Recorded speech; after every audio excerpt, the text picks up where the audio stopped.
Okay, then I'm going to just briefly start with an article I wrote. This is the personal version. My name is Yellowthunder. I am a Lakota woman who moved here with my husband, who is Ho-Chunk. The lands that surround us are traditional Ho-Chunk land. He grew up here. And so I'm just going to read a portion of an article I wrote.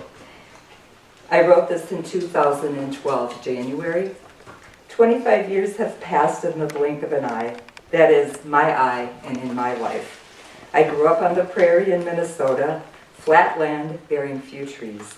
My father taught us how to plant trees for windbreaks to protect home from relentless winds, carrying snow, grasshopper plagues, and sand. Funny thing about history, I find myself fighting sand again. Bridge Creek has been my home for my family on an 80-acre tree farm. There are 33 species of trees growing on these rolling hills. A spring-fed, football field-sized pond that is 14 feet deep provides water to wildlife of every description. The water is clean and clear, and the trees produce clean air, oxygen for everyone. This little tree farm has been my dream as well as my home for my family, who has learned to live interdependently with the earth.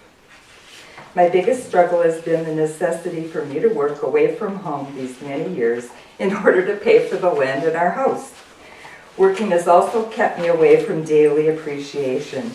Recently, I was hit blindside by the reality that I may have acquired the human trait of taking things for granted.